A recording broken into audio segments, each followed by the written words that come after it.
Hi everyone, and welcome to this week's video. My name is Angel DeSantis and I make these videos on religious trauma to hopefully help you feel less alone as you go through whatever journey that it is that you are on. I grew up in a cult called the Children of God, and this week's video comes from a conversation that I had with a friend who was having trouble expressing their emotions within the confines of a relationship. And I have made other videos on this about how difficult human connection is, and I'll link a video up here somewhere. Um, but I wanted to speak on that and just the advice that I gave her, and hopefully it's useful to you where you are as well. Um, but what I did is I tracked it all the way back to the first time that I realized you could ask for something that you needed without being a terrible person. And it tracks back to when I was living in Austin, and I had just started to make new friends outside of the cult. Anyone who was not part of the cult was called a Systemite, and I was taught that Systemites were bad and evil. And I'm sure if you grew up in an abusive religion, you were taught that everyone within your church or everyone who was a believer was great, and everyone else was not. That's what I was taught.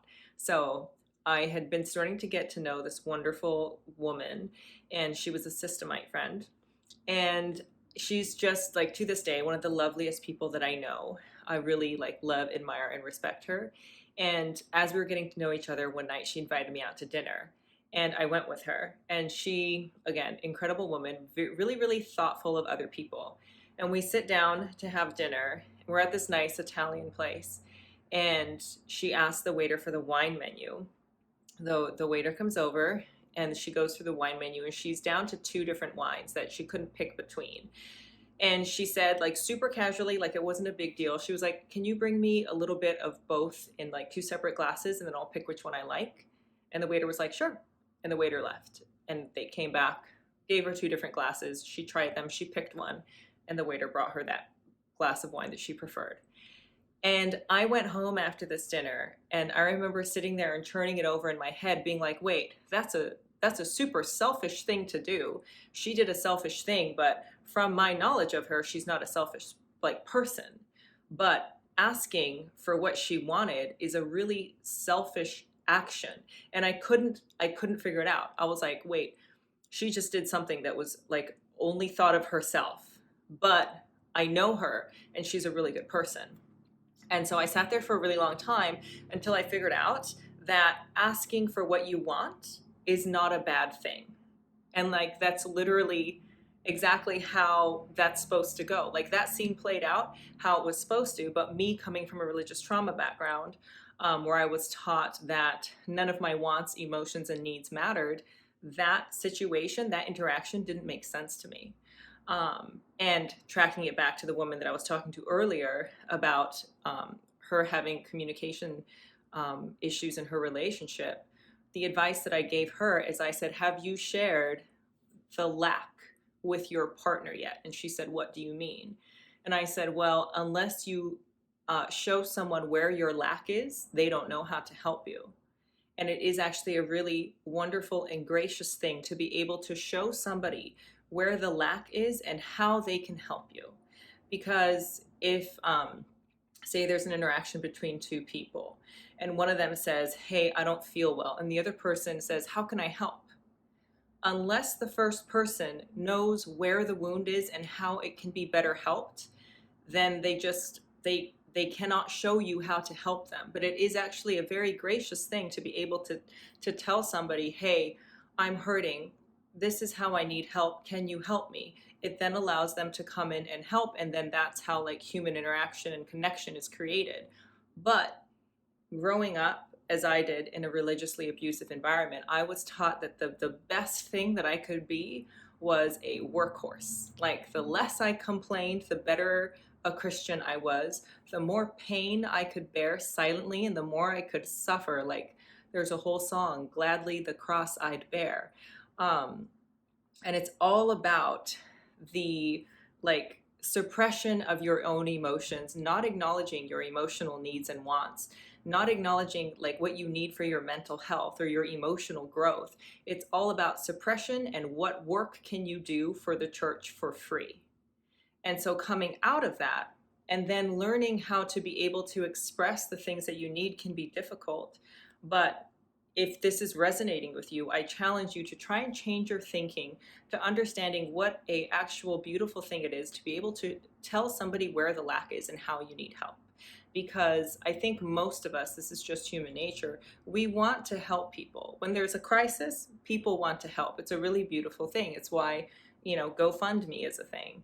I think it's human nature to want to help somebody who needs help.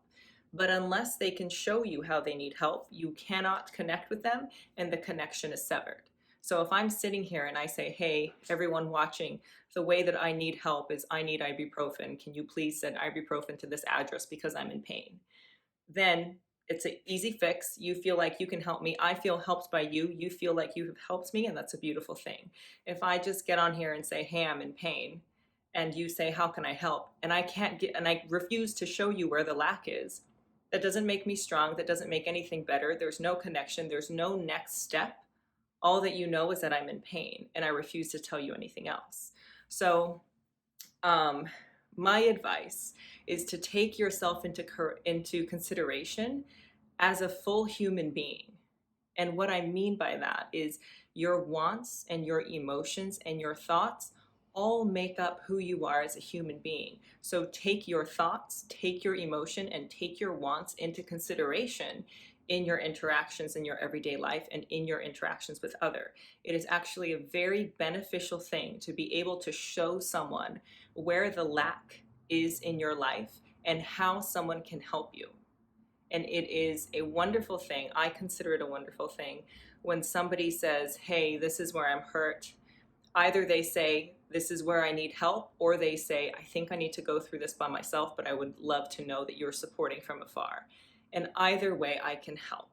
But just the ability to identify where your lack is, acknowledge it, and then to decide how to open yourself up and allow people in to view the lack who can help you. I think that's a really important piece of human connection. And if you grow up in a religiously abusive environment, you won't be used to taking your wants and needs into consideration. So, tracking back to the example with the wine, I was confused because I had never taken my own wants into consideration. If I got a meal I didn't like, I would be like, well, I need to be thankful and eat this horrible thing. And I have had friends who would get something on their plate that they would have had an allergic reaction to, and they either ate it and had the allergic reaction, or they would sit there and not eat. Instead of thinking, I matter, my wants and needs matter, I need to not have an allergic reaction to food, therefore maybe I can send this back and ask for something else, or something that still fills the lack that you have. And it's okay that there is a lack. But if you grew up in an environment where the best thing you could do would be a workhorse, having a lack is not okay. So, to wrap it all up, my advice is to take yourself into consideration fully, who you are as a human being, your wants, your needs, your emotions, your thoughts, all of that, take all of it into consideration and be willing to show where the lack is, because it can allow you to have a better connection with the people around you. And it is actually a very gracious thing to be able to show people and tell people what you need and want. So I hope this was helpful. If this resonated with you, or if you have moments like this where you realize that it is actually a beautiful and gracious thing to other people to be able to articulate how you can ask for help, then go ahead, drop it below. And a couple of you have been reaching out to me, and I really appreciate it. I really do. It means a lot. And it also, makes me feel connected to you guys. And this community is a really intelligent community, and I really appreciate everybody being here. So thank you guys so much, and I'll see you next week.